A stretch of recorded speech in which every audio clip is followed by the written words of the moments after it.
بسم الله والصلاة والسلام على رسول الله. إخواني أخواتي، السلام عليكم ورحمة الله تعالى وبركاته. معكم الدكتور عياد عبد الحفيظ من مدينة عنابة من الجزائر. اليوم 24 جويلية 2021. الحمد لله. خرجت من تجربة ابتلاء من عند ربي سبحانه، اللي هو أني أصبت بفيروس كورونا أو مرض كوفيد 19، والحمد لله خرجت منه منتصر بفضل الله سبحانه وتعالى وبفضل دعائكم.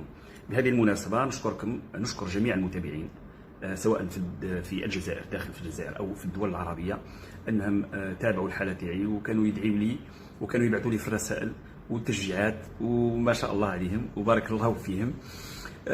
يعني جاتني رسائل من غزة، من ليبيا، من العراق، من تونس، من المغرب، من نتذكرها من الأردن، من حتى من السعودية، حتى من سوريا.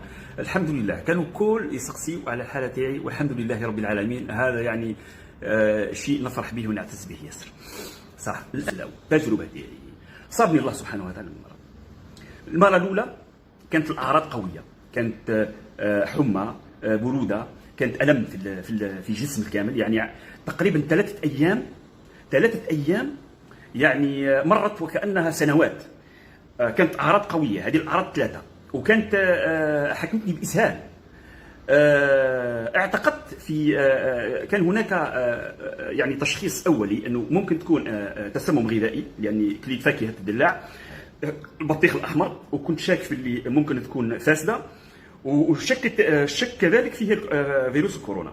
حطيت تشخيصين وتعاملت معاهم على أساس أنه إذا كانت كورونا تعاملت معها، وإذا كانت تسمم غذائي تعاملت معها. شربت العلاج الحمد لله رب العالمين، طبقت البروتوكول، وراح نحكي لكم على البروتوكول هذا من بعد. الحمد لله في خلال تقريبا اليوم الخامس السادس كنت بدأت أتماثل للشفاء الحمد لله رب العالمين. الآن هذه التجربة اللي مريت بها والحمد لله مرت بسلام. درك راح نحكي لكم قبل ما نحكي لكم على البروتوكول العلاجي وكيف تطبقوه، الآن راح نحكي لكم على الوضعية الوبائية اللي احنا عايشينها الآن. الاكتظاظ في المستشفيات، اوكي صحيح كاين اكتظاظ في المستشفيات، ما كانش اماكن، الاكسجين عدد ينفد، الاطقم الطبيه يعني منهكه، حتى الباراميديكال منهك.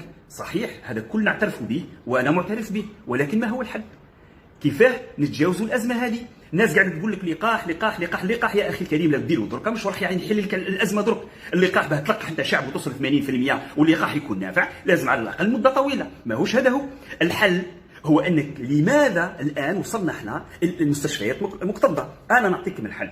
انا كي نقول لكم وقفت على اسرار المرض، يجي واحد يستهزأ يقول لك العلماء كله علماء الفيروسات، ربي سبحانه يمد سره الاضعف خلقه.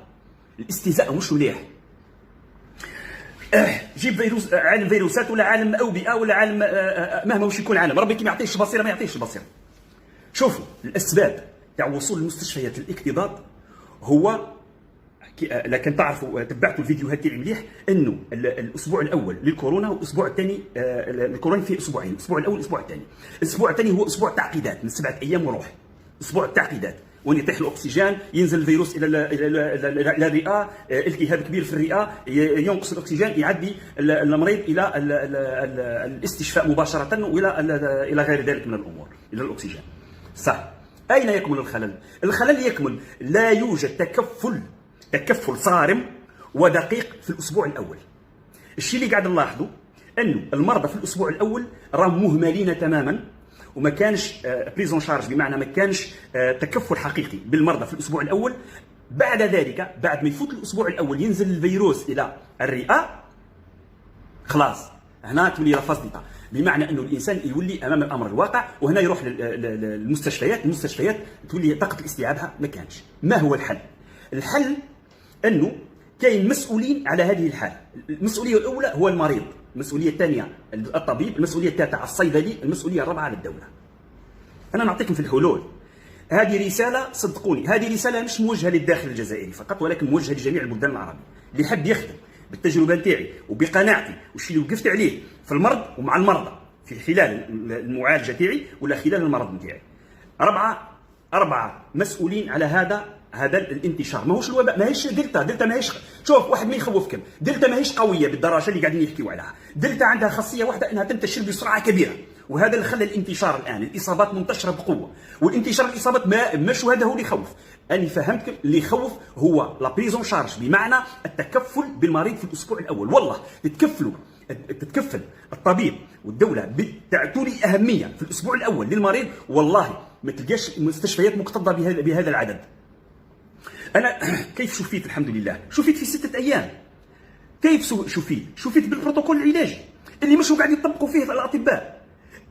المريض اول حاجه عاد يخاف ما يروحش للفحص، عاد يعالج من راسه بدون استشاره، وهذا يؤدي الى انه يستنفذ الاسبوع الاول في التجارب تاعو حتى تتعقد الامر، ومن بعد يروح للمستشفى. مستشفى هو في حاله يرثى لها. المسؤول الثاني هو الطبيب اللي يعاني، اللي يجيه المريض تاع الكورونا. يا اخي الكريم، اعطيه بروتوكول علاجي متكامل. 1 2 كي تعطيه بروتوكول علاجي قول له يجيك بعد 3 ايام تشوف الحاله تاعو، تتدخل قبل ما تتفاقم الامور، وتعطيه التحاليل وتشوف، وزيد اعطيه زيد يجيك بعد 3 ايام اخرى، وتبقى تتبع فيه كل 3 ايام بالتحاليل وكذا حتى ما يروحش للمستشفى. باه الاطباء ما ينهكوش في المستشفى. انت تعطيه روشته فيها 3 ادويه وتقول له تروح للدار، يروح للدار يقعد 10 ايام تتعقد الحاله تاعو ويروح للمستشفى ما عندوش اكسجين. لا حول ولا قوه الا بالله. هذا الثاني، المسؤول الثاني. المسؤول الثالث هو الصيدلي. والله تتحاسبوا يا صيادله، مش الكل ما نقولش الكل. الصيادله اقسم بالله اللي قاعد يمد في علاج للناس بدون يفهم، بدون يعرف، يقولوا هذا هو البروتوكول تاع الكورونا. والله انت هو السبب، لانه هذا يروح ياخذ الدواء على اساس انه هذا البروتوكول تاع الكورونا، ويروح يعالج في الدار، ومن بعد تتعقد الحاله تاعو، ومن بعد يجي للسبيطار ويلقاولوش مكان. ثالث، الرابع هي الدوله. كيف؟ دوله نورمالمون الدوله تتدخل وتعمل تكوين للاطباء على مستوى السونتر تاع الكوفيد اللي يعملوا في الفحص. ما نحكيش عن مستشفيات المحطه الاخيره يا ناس. المحطه الاولى هي المحطه المهمه، هي مكاتب الفحص تاع الكورونا. لازم الاطباء يكون عندهم بروتوكول موحد مدروس، يكون مكتمل، يكون فيه كلش متابعه الميدانيه حتى ل7 8 ايام. هذيك المرحله لا كان فيها تكفل حقيقي بالمريض، او ما يروحش للسبيطار وتكون هذا الوباء يعدي علينا خفيف.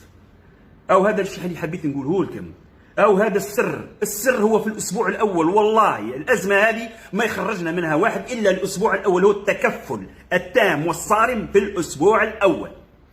ما كانش تكفل في الاسبوع الاول تبقى كيما هكا الحاله الوبائيه ورايحه وتزيد. وهذه رساله نتمنى يتلقاوها الاطباء اللي حاطين رواحهم باللي حبست عندهم الطب.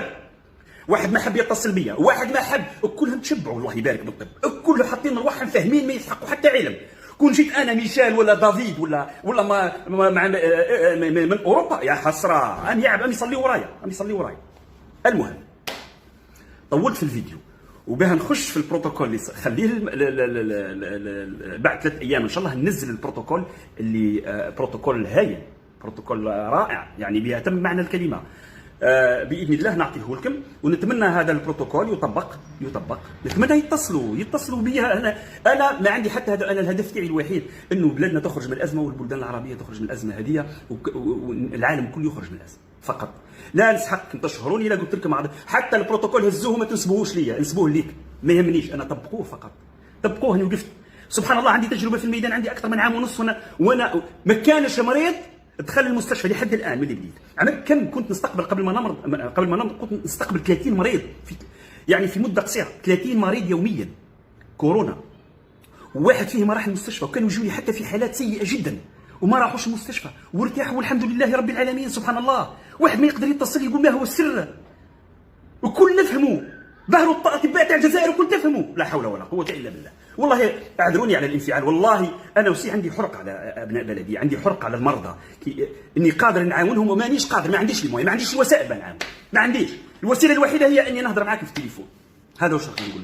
المهم اطلت عليكم، ان شاء الله باذن الله ننزل لكم في اقرب وقت باذن الله، يومين 3 ننزل لكم البروتوكول اللي استعملتوه. والسلام عليكم ورحمه الله وبركاته.